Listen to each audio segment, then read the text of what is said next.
Good morning, good afternoon, good evening.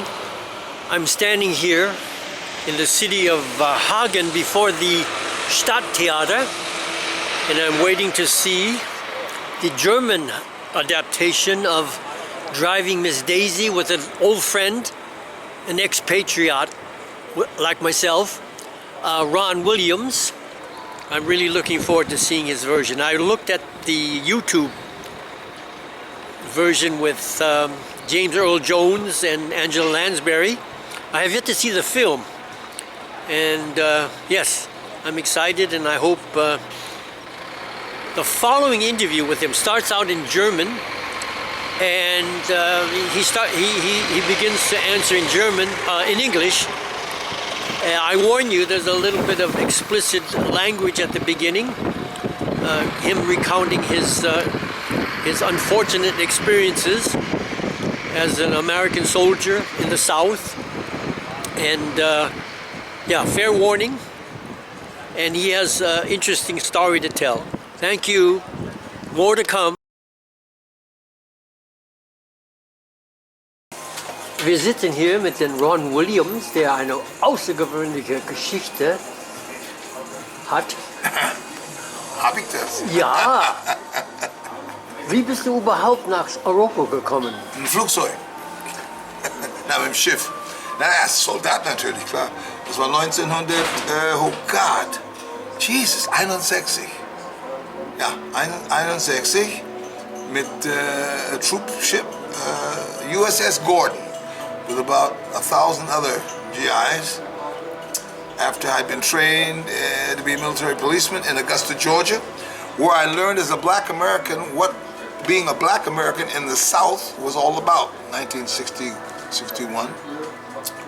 And then I was in Virginia, stationed as a cop there, a military policeman, where I also learned what it means to be black in America, because I was the only black guy in the 521st Military Police Company. And they didn't like this black dude from Oakland, California, who was what they would call an uppity nigger. May I say that word? And I had to suffer through some pretty trying times. But then I got out of the MPs, which is a story in itself, because it turned out you can't leave the MPs what you're in, because they train you, spend a lot of money getting into training, but you can get out if you commit a crime or if you're just not good, you're just slovenly, they just throw you out. But I was good. But just so happened my aunt, really, an aunt of mine, was the executive secretary for my congressman from California, from Oakland, Berkeley, Congressman Cohelan. I'll never forget the guy's name. And she was just down the road from Fort Belvoir, Virginia. Washington, D.C. is just outside of it, about 25 miles. So I realized after having some pretty nasty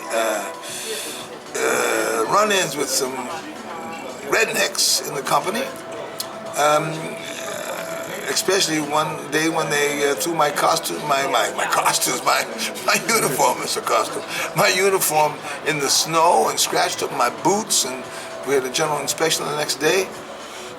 And I came in the barracks and asked who did it, and these white guys gathered around me and started cussing me out and saying, who do I think I was, you uppity black F, and so on, huh? And a guy pulls out a bayonet and put it at my throat and pushed me up against the wall. They all gathered around me, and I thought, well, this is it. This is where Ron Williams goes down. And then I heard this sound of a .45 automatic, the pistol, to load it. When you load it, and the sound, any guy who knows the gun knows this sound. It's a very metallic thing. And I thought, now they're gonna shoot me now. And then I hear this voice, and I swear, if you ever saw the movie Gump, you remember his black friend? His name was, what was he called? His name, I love his name. He got, popcorn shrimp and barbecue shrimp, and you talk like that. That's the kind of voice I heard. I said, oh, this is a brother. And I heard this brother say something like, off to my left, I was up against the wall, bayonet. I heard, if you white motherfuckers don't let my brother go, I'm gonna blow your fucking red in the heads off, goddammit. And I said, Jesus. And they backed off, and I looked, and I see this black dude with his 45 up. We became best friends. He was a Southern guy from Richmond, right, from Virginia, from the South, Mississippi originally, and he saw what was going down, saved my life. And he told me later, you know what, Ron, you know, man, I saw you, they saw you probably running around there down at the commissary with that white girl, and they thought you were, you know, they didn't like that. I had met this colonel's daughter. We didn't do anything. We just had an ice cream together. That's how I then realized I can't stay in America. Because, you know, I had come from Oakland and going through this, so I decided, get out of the MPs. I called my congressman, called my aunt, and said, can I come down and talk to the congressman? She said, come on down. I went over to Washington, told him my problem. I said, I know it's gonna be hard to get me out of the MPs, but I can't stay in this unit. And he wrote a letter to the Pentagon and went over the heads of the commander of my base. They wrote a letter down to him, and I was given an honorary, not an honorary, but a departure from the MPs, no problem, because of this racial incident. And I was then transferred to new training as a print journalist, came over to Germany, landed in Munich, AFN Munich as a speaker, announcer, and print journalist. That's how I got to Germany. The rest is a long, long story. So now, you're gonna cut this down because this is gonna go on forever. Good. Part 1 of 37,350. Hey, long life, brother. All right, and I wish you longer. Yeah.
Bundesstaat, der lange, sehr lange den Ruf genoss, die härtesten Rassendiskriminierungsgesetze der gesamten USA zu haben. Anfang des 60er Jahren kam ich als junger Soldat aus liberalen Kalifornien in diesen Bundesstaat, um meine Ausbildung zum Militärpolizisten zu beginnen. Ich kann Ihnen sagen, da habe ich zum ersten Mal erlebt, was es heißt, ein Schwarzer zu sein in Amerika unter lauter Rassisten. Es war immer meine Meinung und meine feste Überzeugung, dass wir schwarzen Amerikaner mit unserer Musik, in Gospel, Blues, Jazz, Soul, Rap, trotz aller Widrigkeiten dieses Amerika eine Seele gegeben zu haben. Und ich möchte gerne einen Song jetzt zum Schluss singen, für Sie, das vielleicht den Schmerz, die Hoffnung, diesen Sehnsucht ein bisschen rüberbringt. Das ist ein bittersüßes Liebeslied. Georgia on my mind.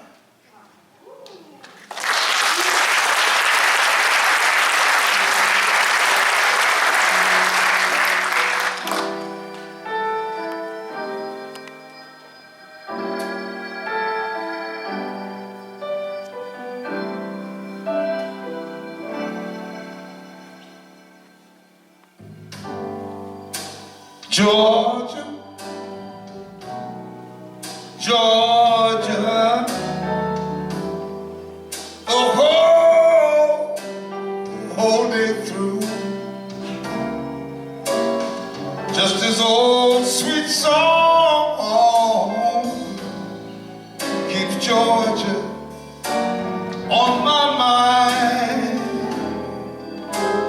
on my mind. I said, Georgia, oh Georgia, a song of you comes as sweet and clear as it does, like moonlight through the pine. Oh, other arms reach out to you, other eyes smile peacefully, still in peaceful dreams I see. Oh, I know the road, it leads back to you. Whoa, I said Georgia,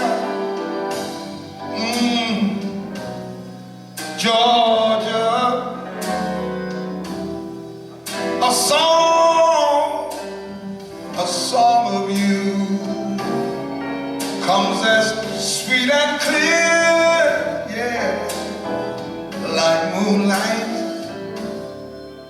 through the pine.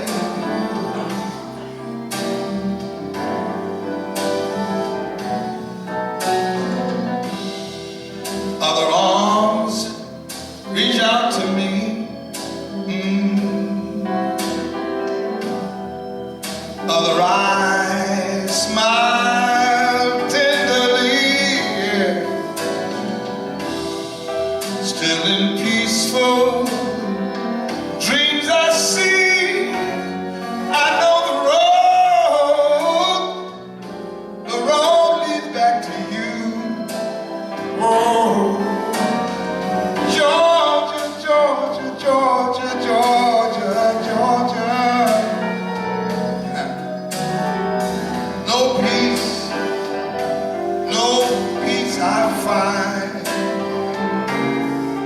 Just this old sweet song keeps Georgia on my mind,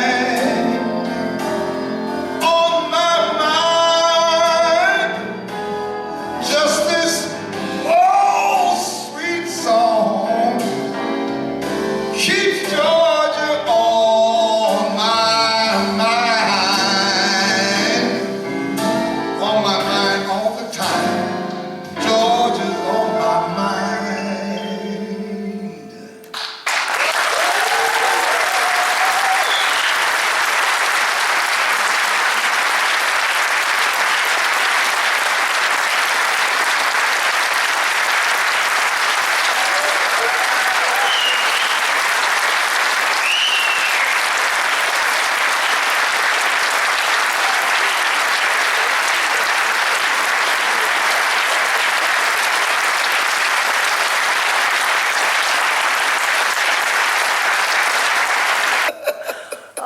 All right, I just got through watching the fantastic German version of Driving Miss Daisy with Ron Williams. Doris Kunstmann is a very well-known German actress. What brought you to the play, Ron? I always wanted to do this play because I saw the movie, of course, and I thought it was a great Hollywood movie. It got 4 Oscars. But what impressed me most was the fact that Aural, the author, got the Pulitzer Prize for his play. And the play, most of his plays play in Georgia or about the South, and about his Jewish faith. And it's based on a real character of a real black chauffeur. in Atlanta at that time. And the fact that it plays in Atlanta in 1948 till 1973, and one who knows about Georgia knows that it was one of the most racist states in America a long time, and they were proud about that too. So I always wanted to do it because I saw the movie, and of course Hollywood being Hollywood is nice, it's great, and everything, and I thought that my great star and someone who I respect for his work, playing the chauffeur, but it was too sweet for me. I mean, Aural tells the story, and it's supposed to be, it's a like comedy, but it's also a serious play, but I just thought that it was missing something that's more important, or very important, and that is the music. Music, black, whatever, if there was gospel, blues, but somehow that makes black Americans, African Americans, their contribution to American society is, for me, strongly embedded in their music, blues, gospel, spirituals, jazz, anyway. So you mentioned this in your at the end of the show. Yeah. I talk about that. In the original play, there's no music, there's no singing. No. What enabled you to? That's what I told the producer. I said, look, if I do the show, I want some music in there. Not a musical, but I want Hope to do some singing, and I want him to be, to bring that quality into the character. That he can't read, okay, and he's son of a sharecropper, no education, but he likes to sing, and he likes music, and he's singing all the time. He's driving, he's singing, and he sings. I'm on my way from Port Gimbes, and he sings little ditties about his mama and what she told him about how life's going to be lived, and how you have to be good to people and do the right thing, and it gives this character for me sort of a foundation where he can, even before he comes to get the job, to do the audition with Mr. Worthen, with Bully, he comes in singing, and I said, if you can do that, I'll do the show. And they said, yeah, that's great, no one does it. The whole planet, no one plays Drive Miss Daisy where Hope sings. So I said, well, let me be the first one. And I found out Aural wrote a lot of musicals. He did a lot of, I was amazed that he never thought of doing the show as a musical. Now you had told me that the director-producer, he was interested in the Black Starry. Well, the director who did it, Frank Matus, comes from former East Germany.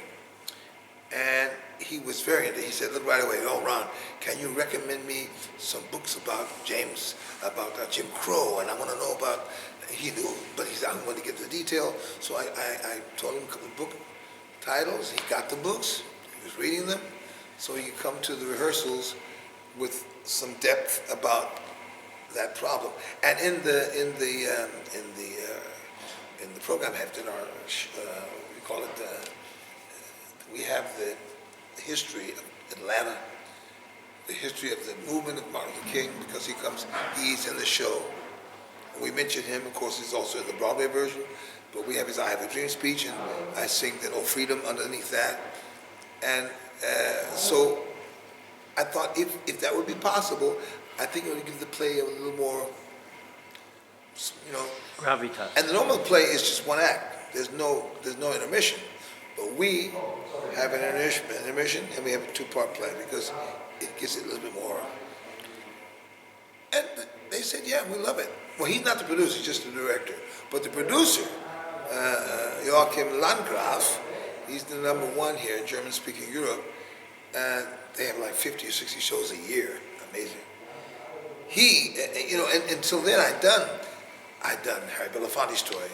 I'd done 5 tours of that. I did Nelson Mandela, 5 tours of that. I did Dr. King, I Have a Dream, 5 tours of that. Ray Charles. So I was doing these black characters, the black personalities, touring Germany, Austria, Switzerland, and even Spain with Ray Charles and stuff.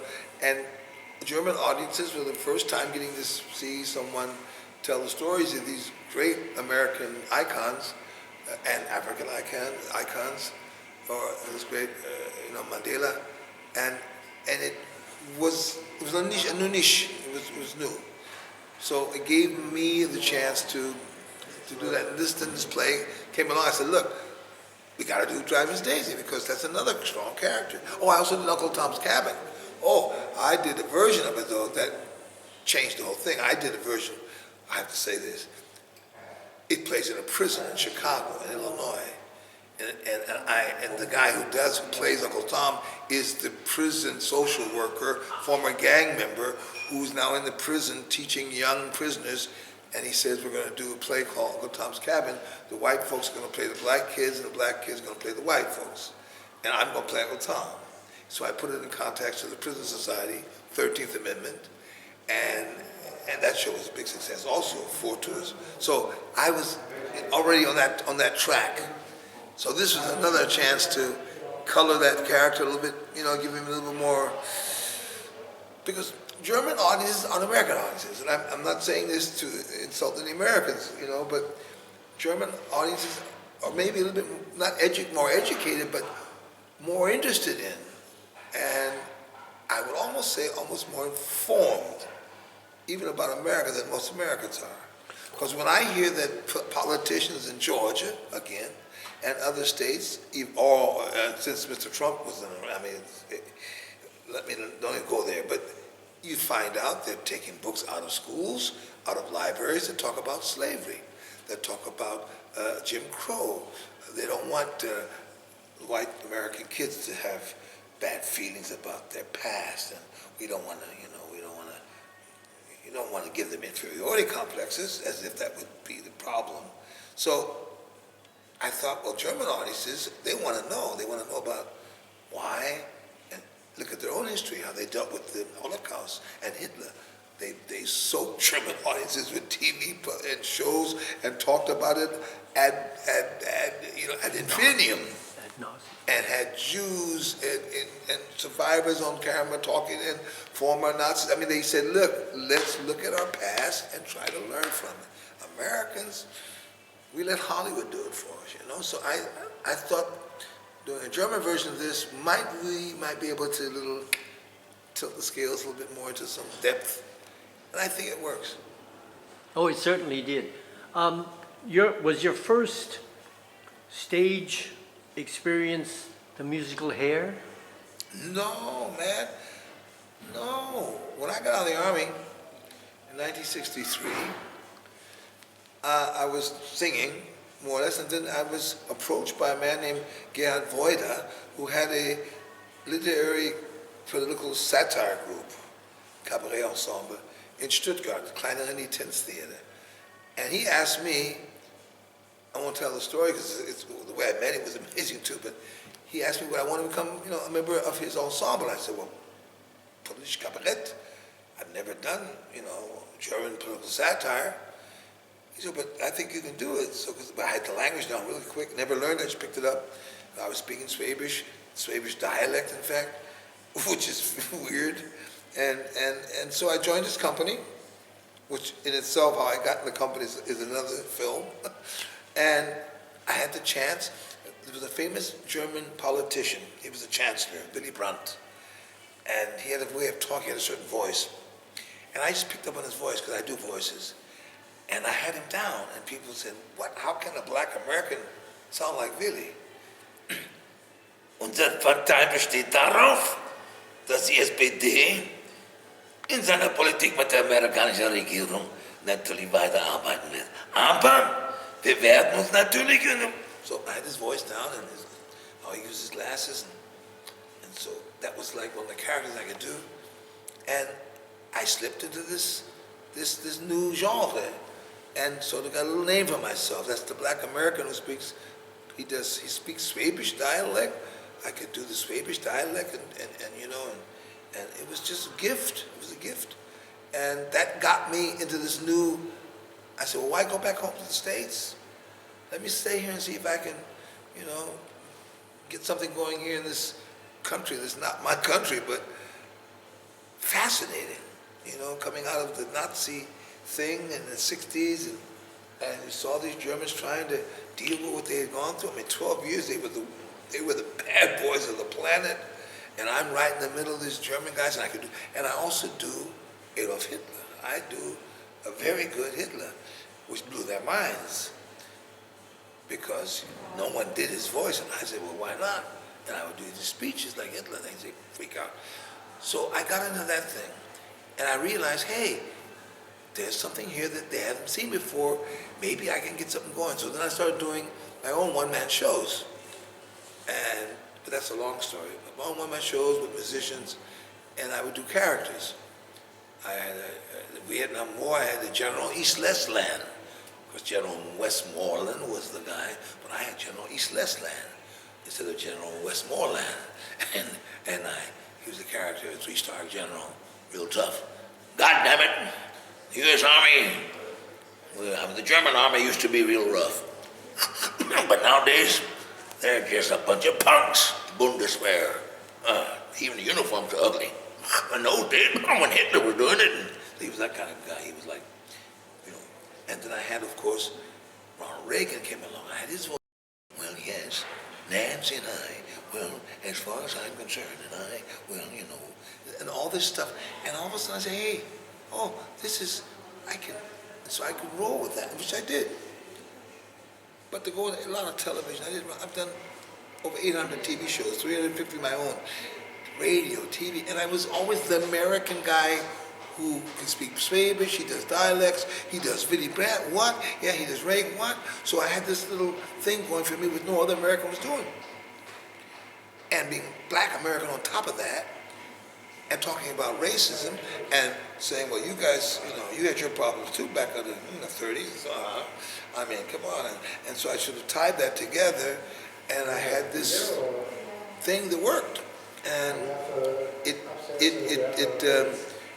it brought me well, and it still does. And I still have that audience. I had a music magazine show for 7 years, which young people watched, which I hosted from Vienna, over Germany, Austria, Vienna, and Switzerland. So that I gained fans who today are still around.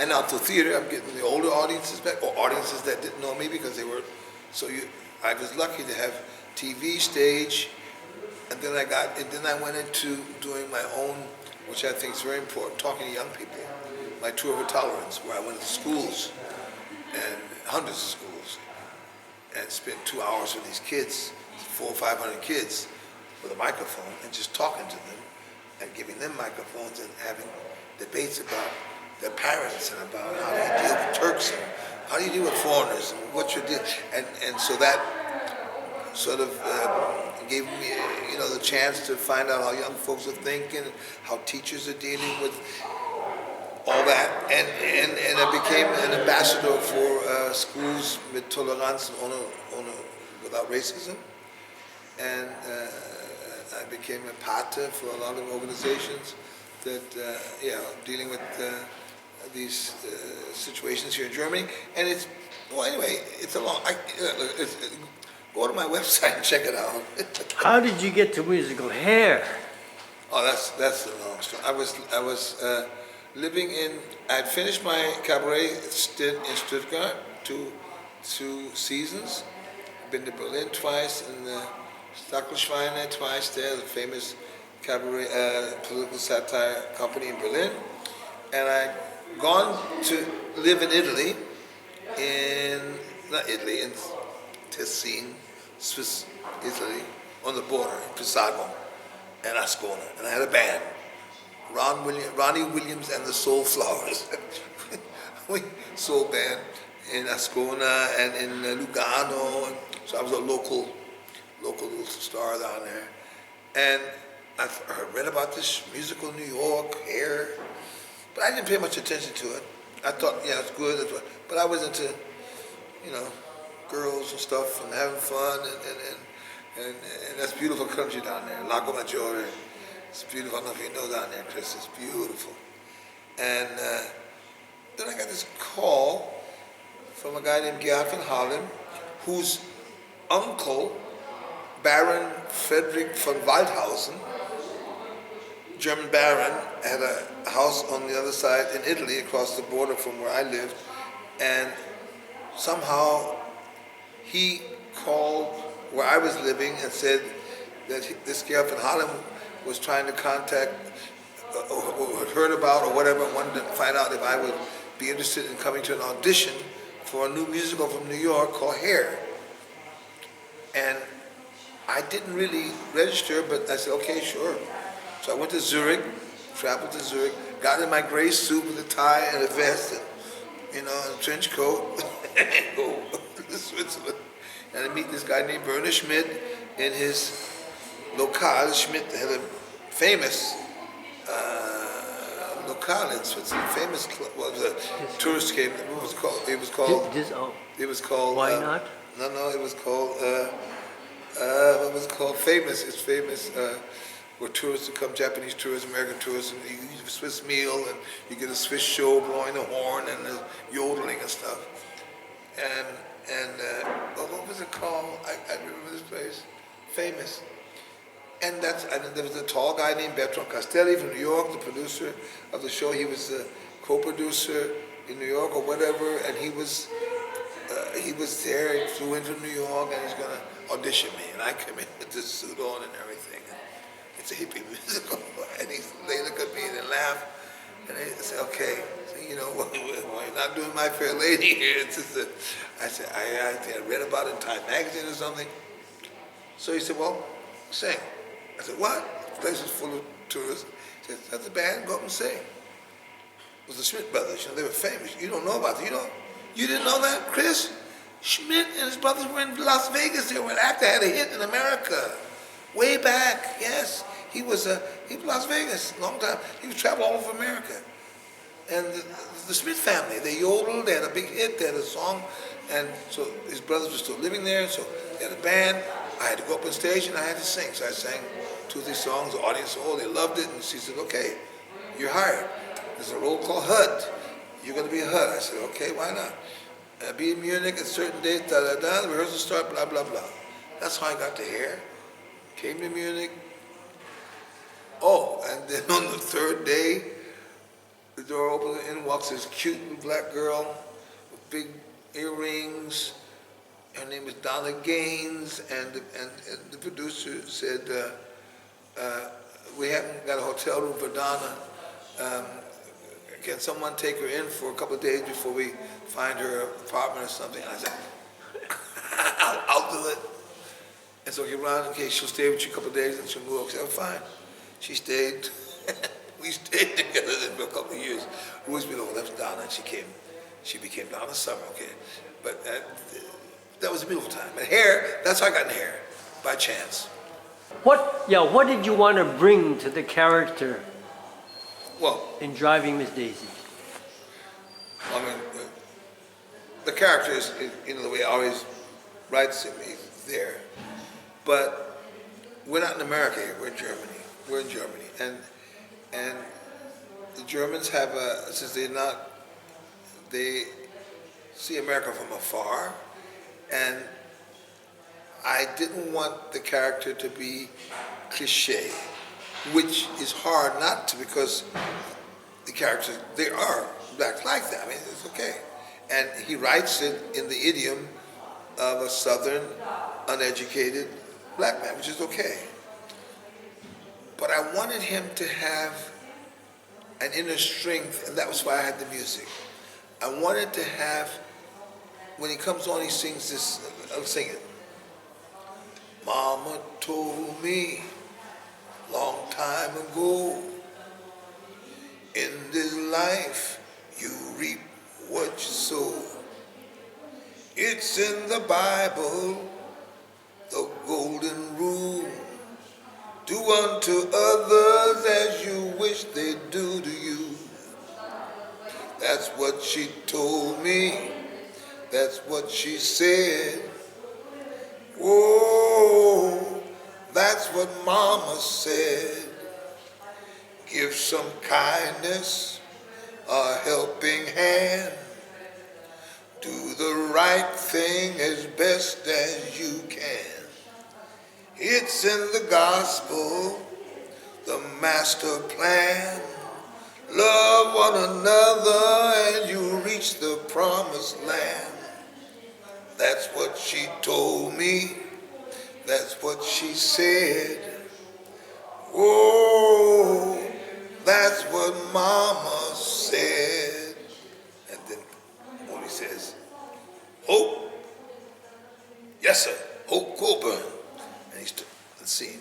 So that kind of thing. It's a little ditty, but it gives, from the beginning, for the audience, this Hope a certain foundation. He's rooted in this, what his mama told him. And she was a good Christian woman. And she told him, do the right thing. You know, and so it gives the character that what he has to deal with this Jewish woman who just can't get her head around the fact that a black man, a black person, is equal. Because she's been raised that way, because that's the way they are in the South. And then again, he does another little song that I wrote that again sort of underlines that when he sets up the car, because we have to set up the car on stage because we don't have it there all the time. So when he's setting up the car, he sings also, all you gotta do is hope and pray. All you gotta do is hope and pray. Preacher man say that's the only way for a sinner like me to keep the devil away. Hope and pray every day. All you gotta do is praise his name. All you gotta do is praise his name. Preacher man say that's the only way for you and me to get on to board the freedom train. Praise his name every day. All you gotta do is spread some love. All you gotta do is spread some love. Preacher man say that's the only way for you and me to get to heaven above. Spread some love every day.